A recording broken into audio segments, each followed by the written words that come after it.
మన రాష్ట్రంలో టీడీపీ జనసేన పార్టీలు కలిసి ఉండడం మనం చూశాం. కానీ టీడీపీ జనసేన వైసీపీ కాంగ్రెస్ ఇలా 4 వేరువేరు సిద్ధాంతాలు గల పార్టీల జెండాలు ఒకేసారి ఒకే ప్రచారంలో రెపరెపలాడటం ఎప్పుడైనా చూశారా? వినడానికి వింతగా ఉన్న ఖమ్మం రాజకీయాల్లో ఇప్పుడు ఇదే పెద్ద చర్చ. ఈ అద్భుతమైన వాడకం గురించి ఈ అద్భుతమైన రాజకీయ ఘట్టం వెనుక ఉన్న ఆ మాస్టర్ మైండ్ ఎవరో కాదు, మంత్రి పొంగులేటి శ్రీనివాసరెడ్డి. మున్సిపల్ ఎన్నికల వేళ తన చాణక్యాన్ని ప్రదర్శిస్తూ ఉమ్మడి ఖమ్మం, వరంగల్ జిల్లాల బాధ్యతలు చేపట్టిన ఆయన కేవలం కాంగ్రెస్ పార్టీ హస్తం గుర్తుపైనే ఆధారపడకుండా వినూత్న ఎత్తుగడలతో ముందుకు సాగుతున్నారు. నిజానికి గత అసెంబ్లీ ఎన్నికల సమయంలో కాంగ్రెస్ గెలిచినప్పుడు రేవంత్ రెడ్డి గెలుపు ర్యాలీలో కూడా కాంగ్రెస్ జెండాలతో పాటు టీడీపీ జెండాలు కనిపించి అందరినీ ఆశ్చర్యపరిచాయి. ఇప్పుడు అదే సెంటిమెంట్ ను లేదా వ్యూహాన్ని పొంగులేటి మరింత నెక్స్ట్ లెవెల్ కు తీసుకెళ్లారు. కేవలం టీడీపీ మాత్రమే కాదు, జనసేన మరియు వైసీపీ జెండాలను కూడా తన ప్రచారంలో ఓటు బ్యాంకు ఆయుధాలుగా వాడుకుంటున్నారు. తెలుగుదేశం పార్టీ ఈ ఎన్నికల్లో ఎవరికి అధికారికంగా మద్దతు ప్రకటించినప్పటికీ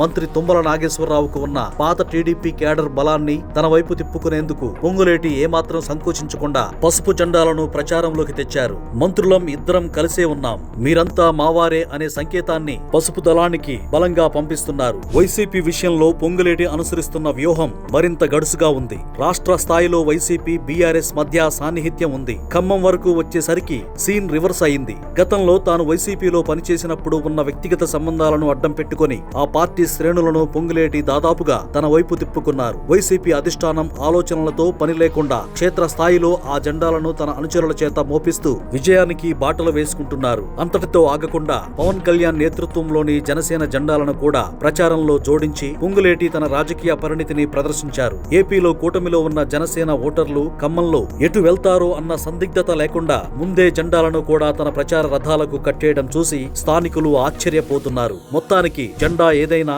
అజెండా మాత్రం కాంగ్రెస్ గెలిపే అన్నట్లుగా పొంగులేటి చేస్తున్న ఈ మల్టీ పార్టీ ప్రచారం చూస్తుంటే ఖమ్మం గడ్డపై కాంగ్రెస్ పార్టీ క్లీన్ స్వీప్ చేయడం ఖాయమని ఆ పార్టీ శ్రేణులు సంబరపడిపోతున్నాయి.